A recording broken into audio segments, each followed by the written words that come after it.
E aí, assim, eu lembro que nós ficamos num hotel bacana, que era de frente pra praia, e no hotel tinha piscina, e a gente fazia passeios. Foi muito bom, muito, muito bom. E foi muito marcante. Foi muito bom pra gente enquanto criança. Nossa, a gente aproveitou bastante, né? Acho que foi nessa época que eu aprendi a nadar. Eu lembro que tinha totó, tinha sinuca, tinha sorvete, tinha muita coisa legal nessa viagem. Nunca mais voltei em Ilhéus, sem vontade de voltar lá e revisitar, né, o hotel, o lugar que a gente passou. E agora uma parte que, infelizmente, foi muito dolorida pra mim nessa fase, que foi a separação dos meus pais.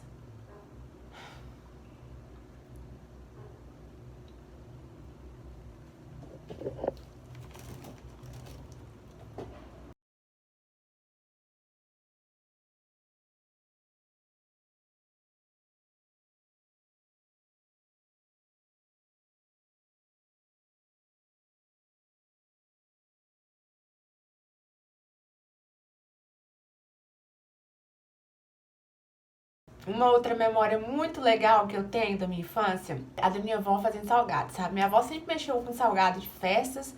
E a minha tia, irmã do meu pai, ela costumava mexer com cabelo, né? Fazer escova e também com bolos.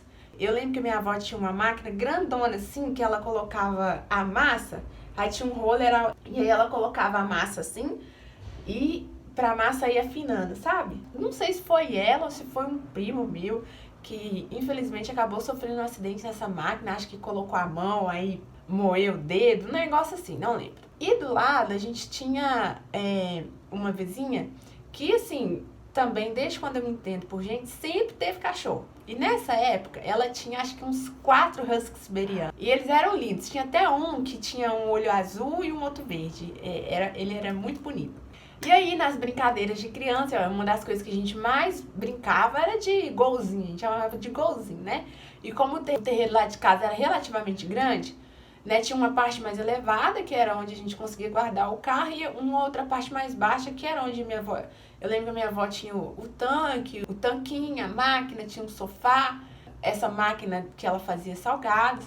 O portão lá de casa, o portão lá do lote, ele sempre foi de ferro. Não sei se ferro, alumínio, não sei. Esse meu tio que era pastor, ele nessa época ele tinha uma serraderia. Foi até ele que confeccionou esse portão.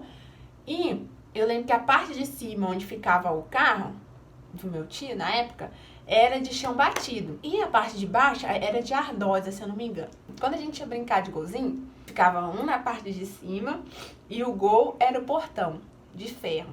Obviamente, se batesse qualquer coisa ali, faria muito barulho. E na parte de baixo, o golzinho era onde dava, né? Eu acho que ficava em frente ao sofá. A gente só marcava assim com chinelo. Só que do lado do sofá tinha uma máquina de lavar roupa. E eu lembro que na época ainda era aquelas máquinas que tem... Você coloca a roupa no meio, sabe? Que a porta, ela é no meio, ela não é em cima. Eu vou tentar colocar uma imagem aqui. E, gente, fazia muito barulho. Então, assim, de um lado tinha um portão que fazia muito barulho e do outro tinha a máquina, né? Que quando a bola batia, plá, fazia aquele barulhão.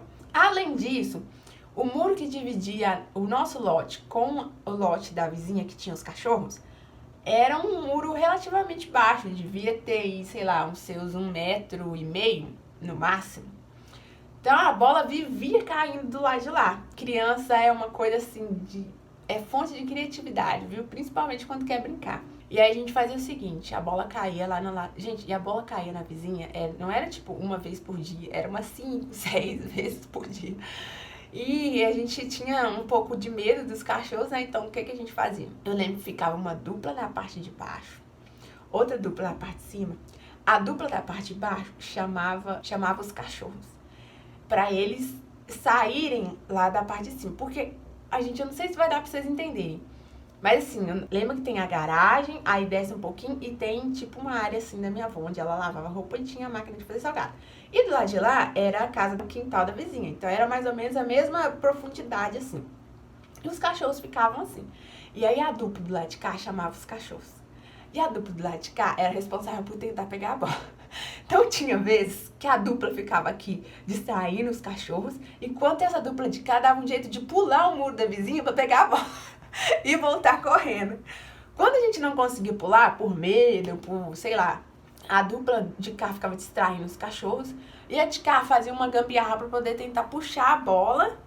Sei lá, gente, não sei se vai dar pra entender. A gente pegava o rodo, prendia a alça do balde no rodo, colocava o rodo do outro lado, né, do muro, e ia empurrando a bola assim, até a bola entrar dentro do balde e a gente conseguir puxar o balde com a bola lá dentro.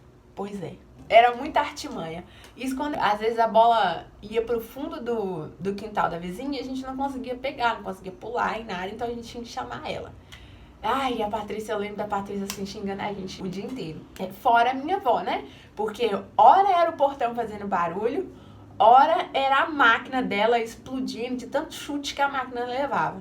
Era muita bagunça, mas foi uma época muito boa, muito engraçada, de muitas boas memórias. Além disso, uma outra coisa que me marcou na minha infância foi um pequeno acidente que eu sofri ali no quintal. Uma vez, a gente brincando, né, de futebol ali, um primo meu mandou a bola na porta da minha avó e essa porta ficou trincada. Eu tinha o costume de todo dia de noite descer pra dar boa noite pra minha avó.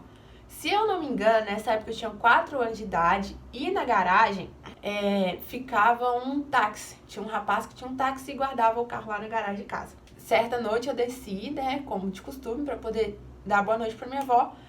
E a minha avó já tinha trancado a porta. E aí eu batendo na porta, pedindo ela pra poder abrir, porque ela não tava achando a chave. Só que eu acho que eu não tinha entendido que ela não tava achando a chave, por isso que ela não tava conseguindo abrir a porta. E aí, quando ela conseguiu abrir a porta, eu lembro que eu fechei a porta. E na hora que eu fechei a porta despencou em cima de mim. Era uma porta de vidro, né? Tava trincada. Eu caí no chão, fiquei virada pro carro que tava na garagem. Eu lembro de escutar a minha avó chamar meu pai e ouvir meu pai descendo as escadas correndo e desesperado. Eu acho que eu devo ter desmaiado, gente, porque eu não lembro de tudo, sabe? Eu só lembro que meu pai entrou comigo no carro, acho que era o táxi, e dentro do carro ele batia no meu rosto assim, pedindo pra eu não dormir. Pedindo pra eu não dormir, pra eu não dormir. E desmaiei, não lembro de mais nada. Quando eu acordei, eu tinha uma cicatriz aqui, se eu não me engano, de 48 pontos. Né? Entrou um caco de vidro bem grande aqui no meu ombro. Eu tenho a marca até hoje. Foram 24 pontos internos. Gente, eu acho que são 48 pontos, tá? Se eu não me engano, na minha cabeça, né? Essas memórias de infância às vezes são muito falhas, mais uma vez. E se eu não me engano, eu lembro dos meus pais repetindo esse número, sempre que alguém perguntava. Então foram 24 pontos internos, que foi muito profundo o corte, e 24 externos. Eu lembro que na época a cicatriz pegava daqui até essa parte de trás das minhas costas. Né? Conforme eu fui crescendo, ela foi diminuindo um pouco, então hoje ela pega daqui até aqui assim, mais ou menos. Ainda tem a marca, mas enfim. E um outro acidente também que aconteceu comigo na minha infância foi eu ter caído da cama e quebrado a clavícula, que é esse ossinho aqui, ó. E meus pais tinham acabado de comprar uma cama nova pra gente. Eu não sei que coisa que criança tem com beliche, sabe? Que acha legal, ou porque é grande, não sei, que é diferente. Era uma beliche e eu era doida pra poder dormir em cima. Não sei, né? Na minha cabeça, talvez eu achava que quem dormia em cima era especial, era diferente, não sei. Eu implorei muito minha mãe deixar eu dormir em cima e ela deixou. Só que nessa época eu mexia muito de noite, sabe? Me virava pra lá, me virava pra cá, mexia muito de noite. E esse era o medo da minha mãe de me deixar dormir lá em cima, mas acho que eu insisti tanto que ela deixou. E aí eu fui estrear a cama, gente.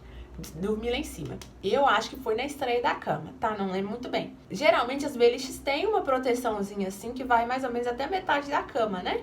Eu só sei que eu consegui ultrapassar essa proteção e caí. Eu não acordei, e aí de madrugada minha mãe tinha o costume de ir ver como que a gente tava, e nessa noite ela foi ver e eu tava no chão. Ela me tirou do chão, me levou pra dormir com ela. Eu lembro que meu pai não tava em casa nessa noite, que quando eu tentei levantar, apoiei no ombro e senti uma dor. Só isso.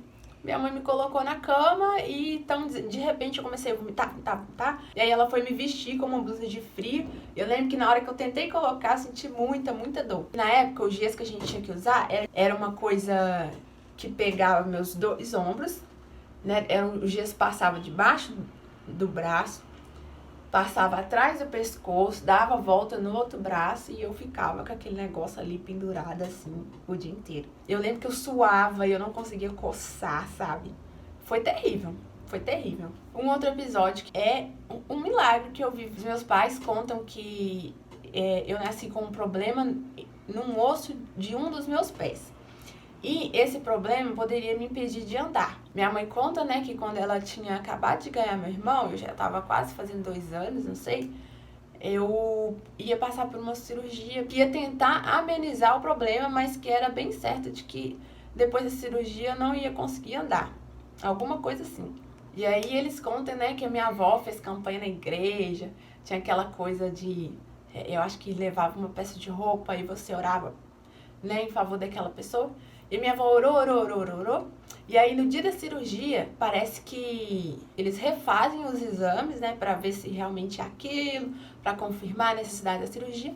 E parece que ali, já na mesa da cirurgia, eles descobriram que eu tava curada, que eu tinha recebido um milagre, que na verdade eu não precisaria passar pela cirurgia. É uma coisa que meus pais me contam e que eu realmente acredito, realmente vejo que foi um milagre. Não tenho problema nenhum com o meu pé, sempre andei normal, né, dançava, fiz balé por um período de tempo, faço tudo normal. Acredito que eu fui curada e recebi um milagre. E aí, se eu não me engano, pouco tempo depois que a gente voltou dessa viagem de Ilhéus, os meus pais se separaram.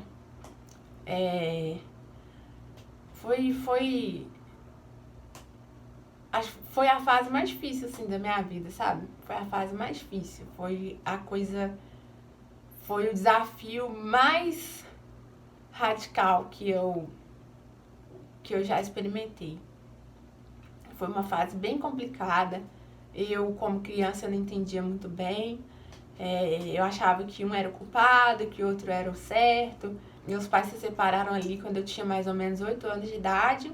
Eu lembro de ter ficado um bom tempo separado do meu irmão, porque inicialmente eu ficava com meu pai e meu irmão com minha mãe. E apesar de eu não ter muita afinidade com meu irmão, eu sentia muita falta dele nessa época, sabe? Porque a gente se via só no final de semana, então era só no final de semana que eu via minha mãe, que eu via meu irmão. Isso tudo, essa história, essa fase, esse acontecimento,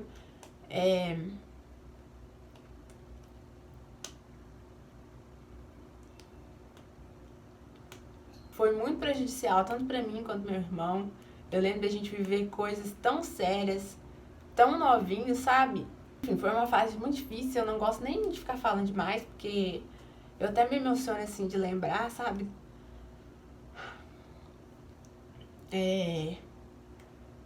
Nossa, do tanto de dificuldade que veio por causa disso, né? O tanto de sofrimento que a gente passou por causa disso. Hoje já tem mais de 10 anos que isso aconteceu. Depois disso, meu pai casou de novo, minha mãe casou de novo. E daí eu já posso entrar aí na minha juventude, contando pra vocês um pouquinho mais sobre as experiências que eu vivi nessa fase. Essa parte, né, da minha adolescência, da minha juventude, vai ficar pro vídeo de amanhã. Eu espero que vocês tenham gostado desse vídeo. Se vocês quiserem deixar nos comentários aí a parte que vocês acharam mais interessante, mais legal, ou se vocês tiverem alguma história parecida aí, né, história de infância, de coisa de criança, quiserem compartilhar comigo, vou gostar muito de ler, de saber. E é isso, gente. O vídeo de hoje ficou bem grande, bem maior do que eu esperava, mas eu acho que foi legal, né? Poder contar assim, sobre as minhas boas memórias, sobre as coisas que me marcaram negativamente. Eu acho que é muito importante a gente conhecer a nossa história, né? Conhecer o passado dos nossos pais, dos nossos avós. Quanto mais você puder saber a respeito da sua história, eu acho que mais fácil fica de você entender um pouco da sua criação, um pouco do porquê que seus pais pensavam, te criaram de determinada forma. E isso é enriquecedor, né? Eu amo escutar histórias da minha tataravó, da minha bisavó. Gosto muito de ouvir quando a minha mãe fala a respeito da avó dela, né? De como eu pareço com ela, ou de como ela era, e de como isso afetou na criação da mãe dela e depois da minha criação. Então isso é muito legal, sabe? Eu gosto de ouvir também os meus tios contando sobre a infância deles, sobre o passado difícil, Eu queria incentivar vocês, né, a conhecerem a história de vocês. Isso pode ser muito bom, e esclarecedor. Então é isso, gente. Deus abençoe vocês. Espero que vocês realmente tenham curtido esse tipo de vídeo. Amanhã eu vou contar um pouquinho mais sobre a minha conversão, sobre, né, as coisas que eu pude experimentar aí nessa outra fase. Não esqueça de deixar o seu like, de se inscrever caso você não seja inscrito. Um abraço, um beijo e até amanhã. Tchau!